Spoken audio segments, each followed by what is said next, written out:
week, we are going to take a break from our regular scheduled program. So instead of doing our regular art Monday through Thursday like normal with our different categories, we're going to just set that aside for this week, and we are going to do a special book study. Yes, you heard it right, book study. Now we're going to take a book that you've read in class, in your humanities class specifically, and we're going to use that to create a art project. And that art project is going to take up all 4 days this week. I've broken it down into sections so you can follow along and do one part each day. Most of the time, you're going to need things to dry in between one day and the next. So even if you decide to crunch it together and do it in one sitting, you might have to wait a little bit in there to let things dry before going on to the next step. Just keep that in mind. So here we go. Today, part 1. You ready? Let's go. Okay, so welcome to your book study. We, of course, are going to do a project based on The Hobbit. Can't resist that one. Need a pencil, eraser, sharpener. I would keep my pencil sharp. And your paint pad. We need one piece of paper out of here. A little bit later, you're going to need a black piece of construction paper and your white colored pencil. Okay, we're going to hold this horizontally because our scene is going to be wider than it is tall. And we are going to create very lightly. Now I'm going to draw dark. You draw light. We are very lightly going to create some mountains that look like they might be in the background as Gandalf and the Hobbit are journeying. So we want them to be kind of jagged, kind of scary looking, and we're going to do several passes here. So let's start about 1/3 of the way up your paper. And let's just make jaggedy mountains. We don't want any real straight lines. You want it to look like there are rocks.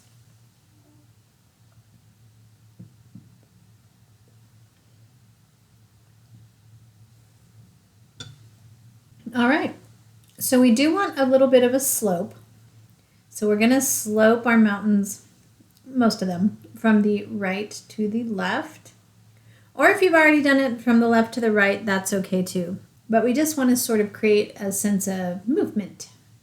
Okay, next one up, we're going to start somewhere around here.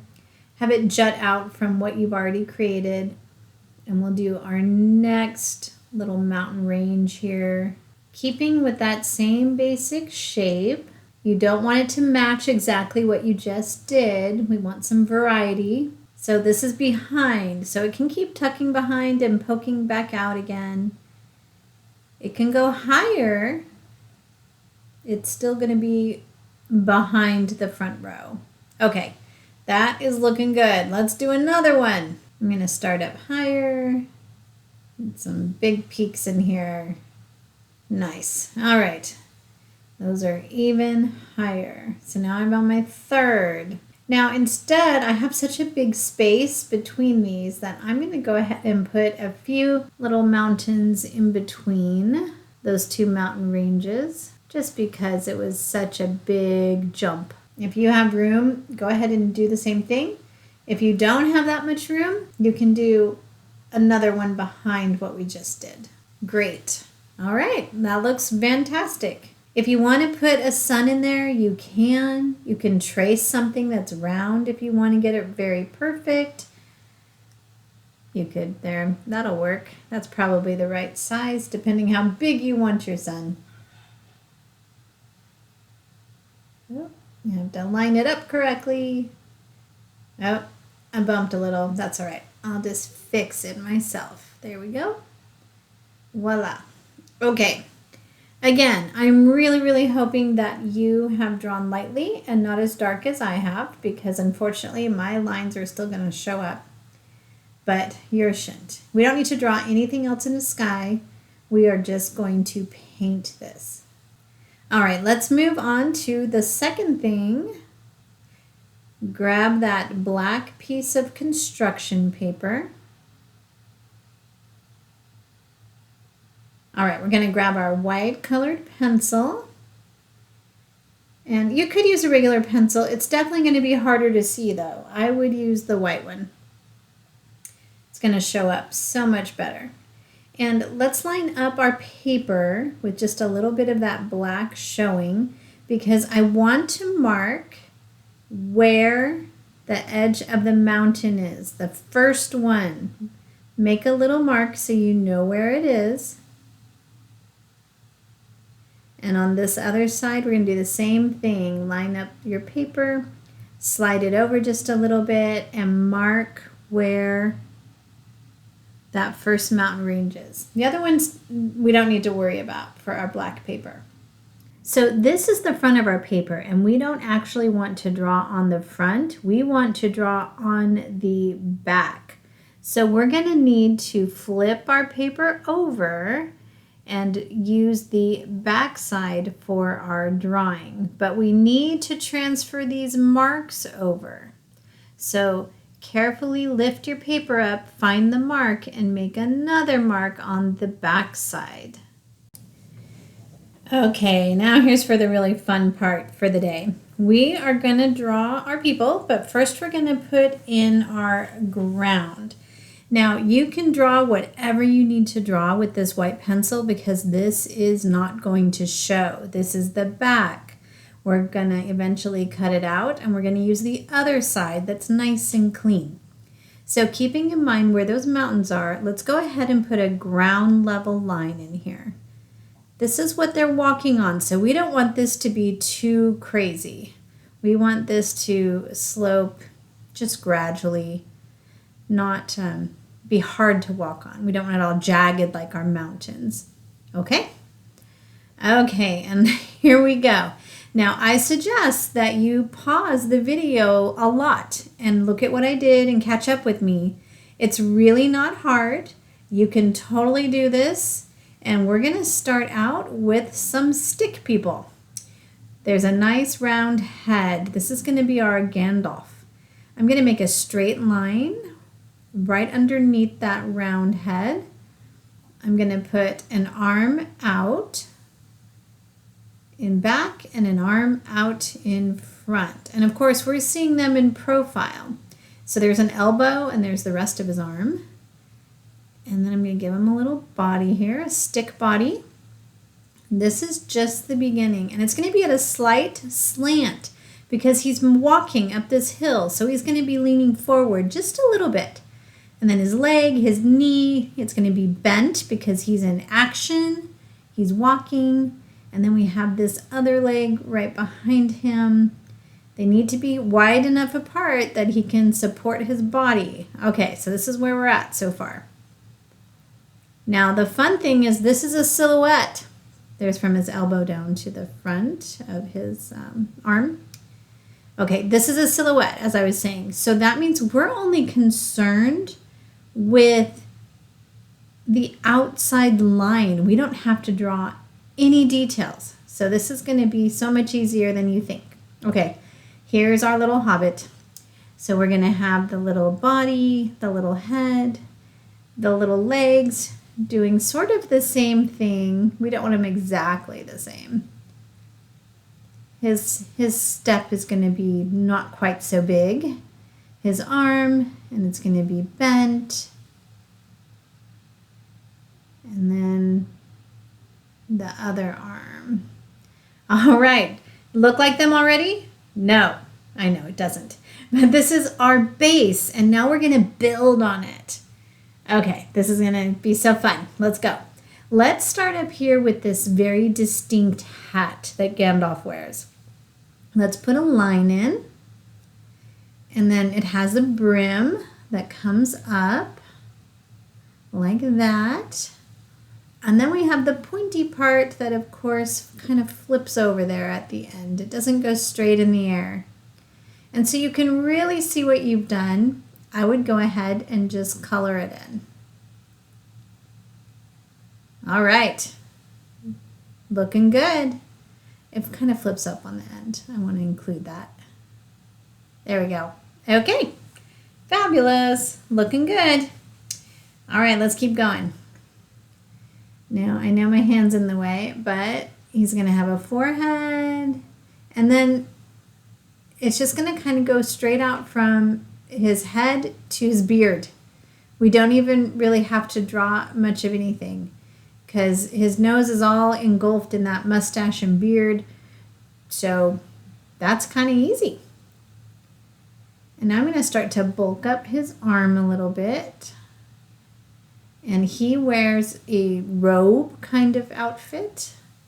So we're going to give him this little hand. And he's going to be holding a staff. So his hand's just going to be balled up. We're not going to show any fingers. Matter of fact, let's just go ahead and put his staff in here.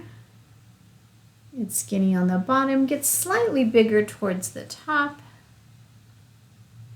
And again, I just really like to color everything in so that I can see it more clearly. And then it has that little kind of ball-ish thing on the top. It's really not quite a ball, but you can work on that shape. And that has a little thing up at the top. And again, just silhouettes, so we're not worried about any details. All right, it's coming together. All right, so we have his staff. His hand is hanging onto it, and now his sleeve is really big. So his sleeve's going to hang way down, jut back in towards the body. Again, I like to color these things in so I can see them clearly. Now, that's the end, and we don't want it to hit his knee. We want his robe to come down a little bit, but then it needs to cover his knee. So we're going to let it come down, loop around that knee, and hit the ground. We're not worried about this ground, so just, you don't have to color that in. But we want to finish our little people all the way to the ground. Now, here's his backside. The robe comes down, hits the back of his leg, and then it's going to trail out behind him. Awesome. I am going to color him in just so I can make sure that it looks right.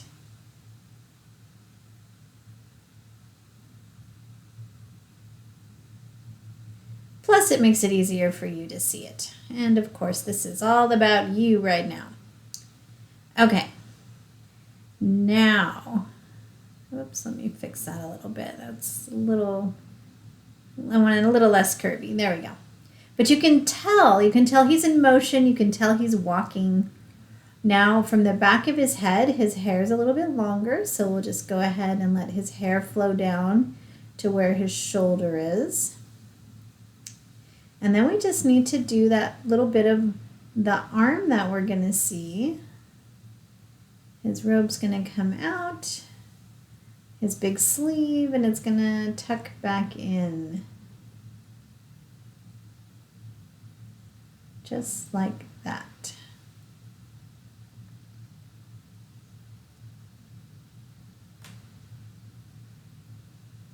All right, I'm really pleased with this. I think if you look at this, you can tell that this is Gandalf. I don't think that there is any question as to what character in The Hobbit that is.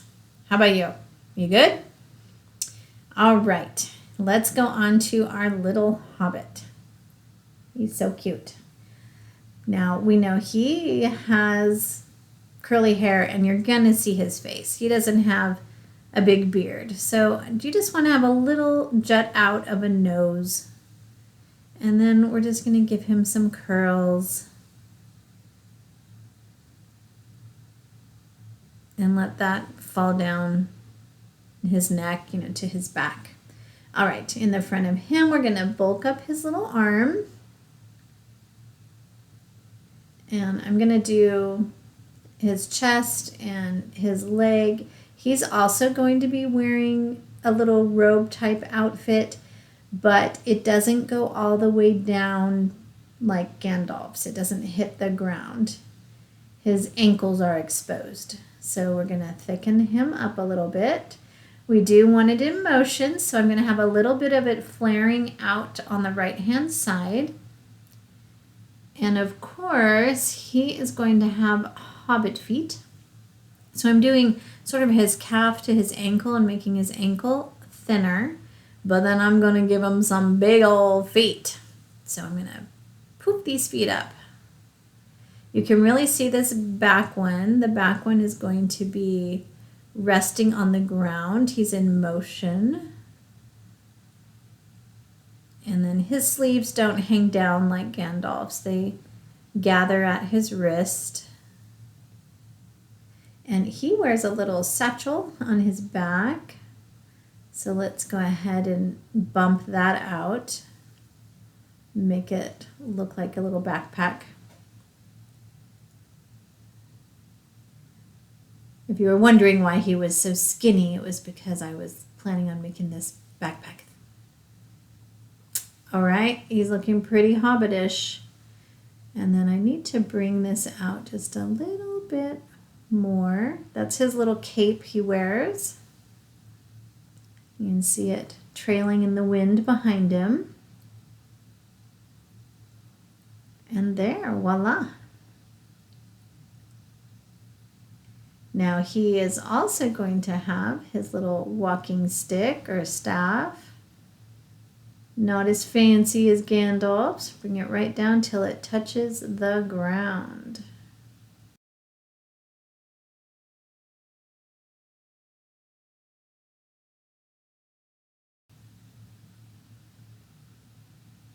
Excellent.